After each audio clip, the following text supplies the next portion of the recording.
ఈ దేవాలయం గురించి ప్రసాద్ గారు వచ్చారు, భక్తి ఛానల్ అట, అడుగుతా ఉన్నాడు, అయ్యా ఈ దేవాలయ చరిత్ర చెప్పండి అని. మొట్టమొదలు పూర్వ చరిత్ర తెలుసుకున్నట్టయితే మనకు విషయం అర్థమవుతుంది. పూర్వకాలంలో పార్వతీదేవి కోసం తపస్సు చేసి శివపార్వతుల అనుజ్ఞ చేత ముక్తామునిని, ఒక ఋషివారు ముక్తాముని ఉద్భవించాడు. ఆ ముక్తాముని చక్కగా తపస్సంపన్నుడు.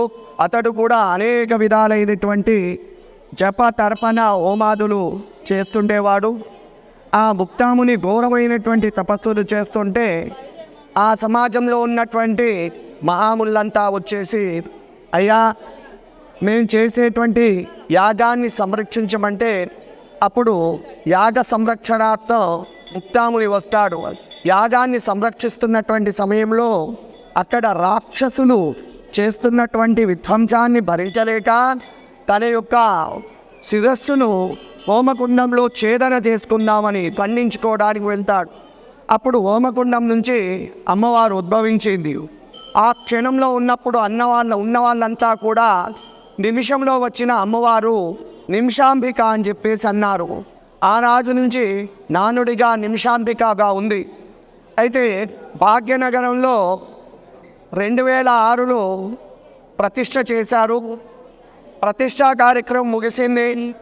ఆలయాన్ని చూస్తే అమ్మవారు ఆగ్నేయ భాగంలో ఉత్తరాభిముఖంగా ఉంది. ఏదైనా దేవాలయం ఆగ్నేయంలో కడతారా అంటే కట్టరు. మరి ఆగ్నేయంలో ఎలా కట్టారు అంటే ఆ రోజు అమ్మవారు వాళ్ళందరి కళ్ళు కప్పి ఆ విధంగా రావడానికి ఉద్భవించారు. రెండోది, దేవాలయంలో నైరుతి భాగంలో మహాగణపతి ఉన్నాడు. ఇక్కడ విశేషం ఏంటయ్యా బాబు అంటే పార్వతీదేవిని పార్వతీ 2 రూపాలుగా నిమిషాంబికను పూజ చేస్తాం. ఓం దుర్గే మహేశ్వరి గిరీంద్ర కుమారి నారాయణి త్రిపుర సుందరి అనే శ్లోకాన్ని ఆధారంగా తీసుకొని ఆ విధంగా పార్వతీదేవి కోసం నిమిషంలో కోరిక కోరుకొని 16 ప్రదక్షిణాలు చేయాలి. కోరిక నెరవేరిన వెంటనే 108 ప్రదక్షిణాలు చేయాలి. అయితే ఈ 16 ప్రదక్షిణాలు చేసినప్పుడు అమ్మవారు పార్వతీ రూపంలో ఉన్నటువంటి పార్వతీదేవి కాకుండా దుర్గా రూపంలో ఉన్నటువంటి దుర్గా రూపం కూడా మనను ఆశీర్వదిస్తుంది. అంటే పార్వతీ దుర్గా రూపాలు ఎలా చెబుతున్నారు అంటే అమ్మవారు ఒక చేతిలో డబరుకం, ఒక చేతిలో త్రిశూలం ఉంది పార్వతీదేవి. మరి అమ్మవారు ఎలా ఉన్నారయ్యా బాబు అంటే సింహవాహనంపై ఉన్నారు. కనుక 2 రకాలుగా కూడా మనకు పార్వతీ దుర్గా 2 రూపాలు.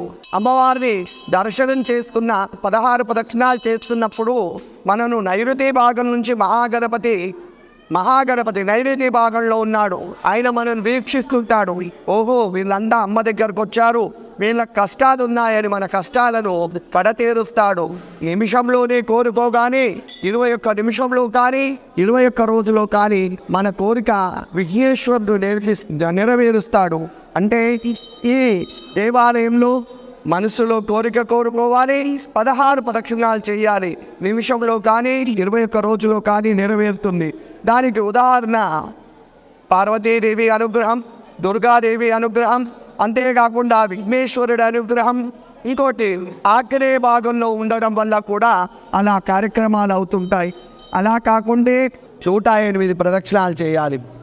అయితే విషయం ఏంటంటే కోరిక నెరవేరగానే 108 ప్రదక్షిణాలు చేయాలి అంటే అందరు ఏమనుకుంటారు, కోరిక నెరవేరింది కనుక చేయాలంటున్నారు అనుకుంటారు. కాదండి, మీకు మొట్టమొదటిసారి వచ్చినప్పుడు 16 ప్రదక్షిణాలు చేస్తే మీ కోరిక నెరవేరింది. అప్పుడు అమ్మవారి మీద మీకు నమ్మకం కుదురుతుంది. ఓహో ఇక్కడికి వస్తే నా కోరిక నెరవేరుతాయని. 108 ప్రదక్షిణాలు చేసినట్టయితే మన మనస్సులో ఉన్న అన్ని కోరికలు కూడా నెరవేరుతాయి అనే ఉద్దేశంలో 108 చెయ్యమంటారన్నట్టు. అది ఈ దేవాలయంలో ఉండేది. ఓడి బియ్యం పోయాలి. ఓడి బియ్యం అనగానే మనకు సమయం వాళ్ళన లేదు, మన ఇష్టం వచ్చినప్పుడు ఓడి బియ్యాన్ని పోస్తున్నాం. కాదండి, ఉదయం పూటనే ఓడి బియ్యం అనేది సమర్పించాలి. ఓడి బియ్యం అనేటువంటిది 5గురు పోయకూడదు. ఎవరు మొక్కు వారే తీర్చుకోవాలి. అమ్మా నీకు ఒడిని నింపుతున్నా, మా ఇంట్లో సుఖ సంతోషాలను ఆనందాలను నింపు తల్లి అని చెప్పేసి ప్రశ్నించాలి. ఆ విధంగా మా ఇంట్లో సుఖ సంతోషాల ఆనందాన్ని నింపు తల్లి అని చెప్పేసి అంటూ ఉండాలి. అది ఇక్కడ ఓడి బియ్యం పోసేటువంటి సాంప్రదాయము. ఇది వీళ్ళ విధంగా దేవాలయంలో మొక్కుకునేటువంటి నియమము. అమ్మవారికి శ్రావణ మాసం 3వ శుక్రవారాన్ని పురస్కరించుకొని 56 రకాల తీపి పదార్థాలను నివేదంగా పెట్టడం జరిగింది. అంటే 56 రకాలు పెట్టడానికి కారణం ఏంటంటే చెప్పన్ భోగ్ అంటారు. 56 రకాల తీపి పదార్థాలు. అమ్మా అన్నపూర్ణే సదా పూర్ణే శంకర ప్రాణవల్లభే జ్ఞాన సౌభాగ్య సిద్ధార్థ భిక్షాం దేహే చ పార్వతే మాతా చ పార్వతీ దేవి పితా దేవో మహేశ్వర బాంధవ శివభక్త భువనత్రయో. అన్నపూర్ణ తల్లిని పిలుచుకుంటున్నాం. అమ్మా నీకు 56 రకాల తీపి పదార్థాలు పెట్టినాం. ఇందులో ఏ పదార్థం మీకు ఇష్టమో ఏది కాదో తెలియదు. ఈ విధంగా మా జీవితాల్లో కూడా 56 రకాల ధాన్యాలను పండించుకొని సుఖ సంతోషాలతో ఉండాలి అని చెప్పేసి మమ్మల్ని ఆశీర్వదించు తల్లి అని అమ్మవారిని అంటున్నాం. 56 రకాల ధాన్యాలు కావాలి మనకు, తినుబండారాలు. అలా ఇమ్మని అమ్మవారిని మనం కోరుకుంటూ ఈ విధమైనటువంటి కార్యక్రమం చేశాం. వచ్చే వారము శుక్రవారం నాడు 108 మంది ముత్తైదువలకు, అంటే 60 సంవత్సరాలు పైబడినటువంటి 60 సంవత్సరాలు పైబడినటువంటి ముత్తైదువలకు సుహాసిని పూజ వచ్చే శుక్రవారం. తర్వాత ఆ రోజు సాయంకాలం అమ్మవారికి మంగళహారతి సేవ. అందరూ కూడా ముత్తైదువలు 11 మందా 50 మందా 100 మందా ఇప్పుడే చెప్పలేము. ఆ రకంగా మంగళహారతుల సేవ ఉంటుంది వచ్చే వారం. 1వ తారీఖు నాడు 1,00,000 గాజుల అలంకరణ.